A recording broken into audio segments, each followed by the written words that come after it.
नमस्कार साथियों। तो हमने पहला क्वेश्चन ख़त्म कर लिया था बीएड का, वो जो स्कूल एजुकेशन के क्या था कि meaning of education, it's western and eastern philosophy and broad and narrow meaning of education. आज हम बात करेंगे दूसरा लॉन्ग क्वेश्चन जो उसी का PE1 का ही है। Process of education, bipolar, tripolar, multipolar, life long process, यही पढ़ेंगे। This is the second question, ये भी आ सकता है एक लॉन्ग क्वेश्चन के हिसाब से।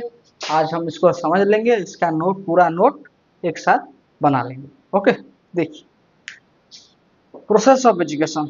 एजुकेशन एज ए प्रोसेस, किस तरह से किस तरीके से हमारा एजुकेशन होता है, दैट्स द थिंग। ओके, एक एक करके हम पढ़ना शुरू करेंगे। पहला, education as a process, bipolar process. Bipolar means two and polar means two poles, it means it involves two poles, such type of that। एक मेरा मतलब है कि एजुकेशन के लिए दो लोग की जरूरत बहुत दरकार करती है। एक जो पढ़ाएगा, दैट इज द टीचर, और एक जो पढ़ेगा और जो लर्न करेगा, that is the student, people. Okay, one is teacher and another one is the people, both are necessary for the process of education, and the interaction between the teacher and the student is the bipolar education। देखिए एक दिया कौन था है, देखो according to British philosopher John Adam, कौन किसने दिया था, who gives the bipolar process of education, John Adam. According to British philosopher John Adam, education is a bipolar process. Okay, ये क्वेश्चन आता है कि किसके according education is a bipolar process, किसके according education is a tripolar process, किसके education is a multipolar process. ये आपको ये ध्यान में रखना चाहिए। Okay, education is a bipolar process because education involves the existence of two fundamental poles। उसमें दो फंडामेंटल पोल्स की जरूरत है, such as the teacher and the people. मतलब teacher and people both are required। okay, teacher and the people, there is an interaction between the two, and the result of their interaction, means interaction between the teacher and the people, result of their interaction is education। okay, education is a shared activity, becomes a sharing of experience। Teacher अपने जीवन में जितना भी experience gain किया होगा, he share to its student or its people, that's the process। in this process we need two poles, one is teacher and another one is people, and that's why it is called as a bipolar process। so Adam called it education as a bipolar process। समझ में आया? इतना लिखो, पहले इतना लिख लो, फिर आगे पढ़ेंगे हम।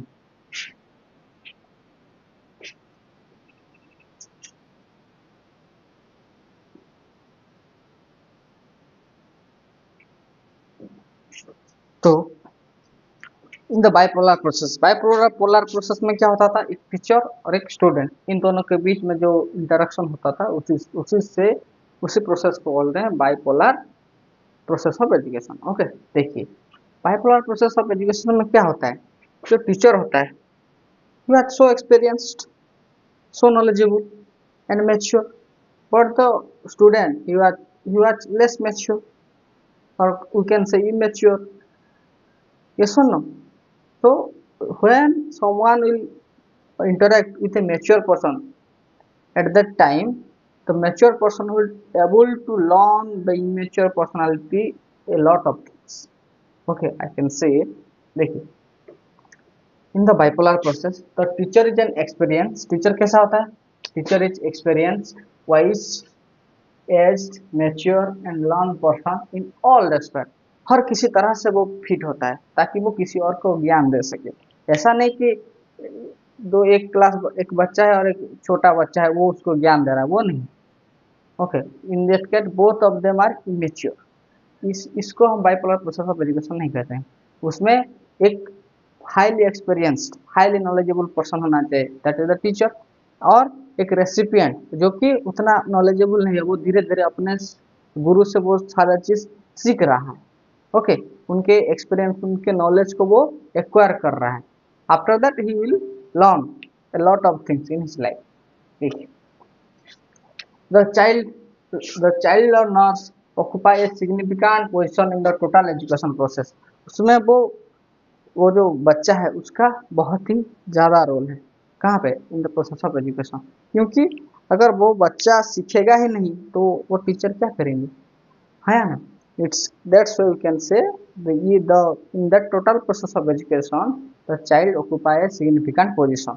Okay, he physically mentally and socially immature.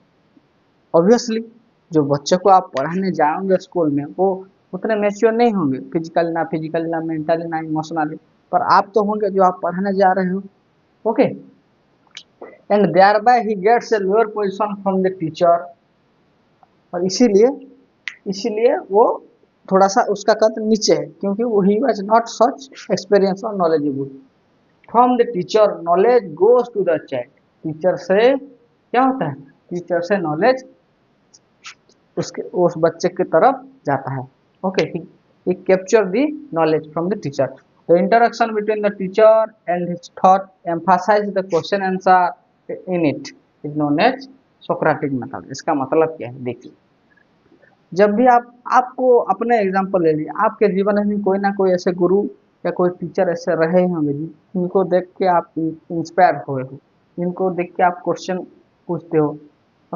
Okay, मेरे एक ऐसे सर थे, उनका नाम है Rajat Kumar Patel, and he always give an answer which is logically and perfect answer. Anything I asked to them or him asked to him to give a appropriate answer to that, and I am emphasize that I feel very what I have so many questions by seeing them. Okay, the interaction between the teacher and the taught emphasize question answer it is known as Socratic method। इसी method को बोलते हैं Socratic method कि एक बच्चा अपने teacher अपने गुरु से इंटरेक्शन करते करते अपने क्वेश्चन आंसर पूछते पूछते बहुत सारे नॉलेज को वो एक्वायर कर लेता है। That is the Socratic method. Okay, समझ में आया। मैंने कुछ नहीं बोला, दो तीन पॉइंट। पहला, टीचर जो होता है हाईली मैच्योर होता है फिजिकली मेंटली इमोशनली, और जो स्टूडेंट होता है ही वाज लेस मैच्योर और you can say immature. At the time the teacher will gives has according to his experience and knowledge he gives